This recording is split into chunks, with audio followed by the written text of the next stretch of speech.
Hi all, welcome back to Sanjita cook shop room YouTube channel. ಇವತ್ತು ಇಡ್ಲಿ ಸಾಂಬಾರ್ ಹೇಗೆ ಮಾಡೋದು ಈಸಿಯಾಗಿ ಅಂತ ನೋಡೋಣ. ಇಂಗ್ರೀಡಿಯೆಂಟ್ಸ್ ಬಂದ್ಬಿಟ್ಟು ಅರಿಶಿನ ಪುಡಿ 1 ಟೇಬಲ್ ಸ್ಪೂನು, 2 ಟೊಮೆಟೊ ಕಟ್ ಮಾಡಿರೋದು, chilli powder, onion 1, 4-5 green chilli, ರುಚಿಗೆ ತಕ್ಕಷ್ಟು ಉಪ್ಪು, ಧನಿಯಾ ಪೌಡರು, ಕಡಲೆ ಹಿಟ್ಟು 2 ಟೇಬಲ್ ಸ್ಪೂನು, ಮತ್ತೆ ಸುಲಿದಿರುವಂತ ಬೆಳ್ಳುಳ್ಳಿ. ಇದು ಹೇಗೆ ಮಾಡೋದು ಅಂದ್ರೆ, ತಗೊಂಡಿರೋ ಎಲ್ಲ ingredients onion, tomato, green chilli, ಅರಿಶಿನ ಪುಡಿ 1 ಟೇಬಲ್ ಸ್ಪೂನು, ಧನಿಯಾ ಪೌಡರ್ 2 ಟೇಬಲ್ ಸ್ಪೂನು, ಮತ್ತು ಸುಲಿದಿರೋಂತಹ ಬೆಳ್ಳುಳ್ಳಿ. ನಾನಿಲ್ಲಿ ಒಂದು 7-8 ಬೆಳ್ಳುಳ್ಳಿ ತೊಗೊಂಡಿದ್ದೀನಿ. ಅದಕ್ಕೊಂದು 2 ಟೇಬಲ್ ಸ್ಪೂನ್ ಖಾರಕ್ಕೆ ನಿಮ್ಗೆ ಎಷ್ಟು ಬೇಕೋ ಅಷ್ಟು ರೆಡ್ ಚಿಲ್ಲಿ ಪೌಡರು ಮತ್ತು ಉಪ್ಪು ಹಾಕಿಬಿಟ್ಟು ಸ್ವಲ್ಪ ನೀರು ಹಾಕಿ ಚೆನ್ನಾಗಿ ವಿಷಲ್ ಹೊಡ್ಸ್ಕೊಬೇಕು.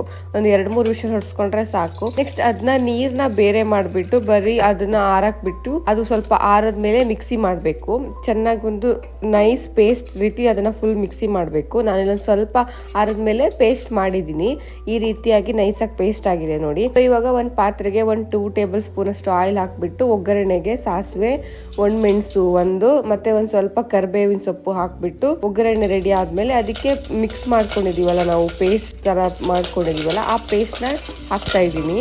ಸೊ ಆ ಪೇಸ್ಟ್ನ ಸ್ವಲ್ಪ ಹಾಕಿಬಿಟ್ಟು ನೆಕ್ಸ್ಟ್ ಅದಕ್ಕೆ ನಾವು ಫಸ್ಟ್ ತೆಗೆದಿಟ್ಕೊಂಡಿರ್ತೀವಲ್ಲ ನೀರು, ಅದನ್ನ ಹಾಕಿ ಚೆನ್ನಾಗಿ ಮಿಕ್ಸ್ ಮಾಡಿ ಫಸ್ಟೇ ತೋರಿಸಿರೋ ಥರ ಕಡಲೆ ಹಿಟ್ಟು ತೊಗೊಂಡಿದ್ದೀನಲ್ಲ, ಅದನ್ನು ಒಂದು 2 ಟೇಬಲ್ ಸ್ಪೂನ್ ಕಡಲೆ ಹಿಟ್ಟಿಗೆ ಸ್ವಲ್ಪ ನೀರು ಹಾಕಿಬಿಟ್ಟು ದಪ್ಪ ಥರ ಪೇಸ್ಟ್ ರೀತಿ ರೆಡಿ ಮಾಡಿಬಿಟ್ಟು ಆ ಪೇಸ್ಟ್ನು ಕೂಡ ಅದೇ ಸಾಂಬಾರ್ಗೆ ಹಾಕಬೇಕು. ಯಾಕೆಂದರೆ ನಾವಿಲ್ಲಿ ಬೇಳೆ ಏನೂ ಹಾಕಿಲ್ಲ, ಹಾಗಾಗಿ ಸಾಂಬಾರು ಸ್ವಲ್ಪ ದಪ್ಪ ಬರೋಕ್ಕೆ ಮತ್ತು ಟೇಸ್ಟಿಗೋಸ್ಕರ ನಾನಿಲ್ಲಿ 2 ಟೇಬಲ್ ಸ್ಪೂನ್ ಅಷ್ಟು ಕಡಲೆ ಹಿಟ್ಟು ಹಾಕಿರೋದು. ನೆಕ್ಸ್ಟ್ ಅದಕ್ಕೆ ಸ್ವಲ್ಪ ತುಪ್ಪ, ಕೊತ್ತಂಬರಿ ಸೊಪ್ಪು ಹಾಕಿದ್ರೆ ಸಾಂಬಾರ್ ರೆಡಿ ಆಗಿಬಿಡುತ್ತೆ. ತುಂಬ ಈಸಿಯಾಗಿ ಮತ್ತು ಕ್ವಿಕ್ಕಾಗಿ ಈ ಸಾಂಬಾರು ಮಾಡ್ಕೊಬೋದು. ಇಡ್ಲಿಗಂತೂ ತುಂಬ ಬೆಸ್ಟ್ ಕಾಂಬಿನೇಷನ್ ಅನ್ಬೋದು. ತುಂಬ ಚೆನ್ನಾಗಿರುತ್ತೆ. ಹೋಟೆಲ್ ರೀತಿಯಾದ ಸಾಂಬಾರೇ ಬರುತ್ತೆ. ನೀವು ಒಂದ್ಸತಿ ಟ್ರೈ ಮಾಡಿ ನೋಡಿ, ಈಸಿಯಾಗಿ ಮಾಡ್ಬೋದು ಬೆಳಿಗ್ಗೆ ತಿಂಡಿಗೆ. ಐ ಹೋಪ್ ಈ ವಿಡಿಯೋ ಎಲ್ಲರಿಗೂ ಇಷ್ಟ ಆಗುತ್ತೆ ಅಂತ ಅನ್ಕೊತೀನಿ. ಇನ್ನು ಯಾರೆಲ್ಲ ನನ್ನ ಚಾನಲ್ನ ಸಬ್ಸ್ಕ್ರೈಬ್ ಮಾಡಿಲ್ಲ, ಪ್ಲೀಸ್ ಸಬ್ಸ್ಕ್ರೈಬ್ ಮಾಡಿ, ಲೈಕ್ ಮಾಡಿ, ಶೇರ್ ಮಾಡಿ. Thank you.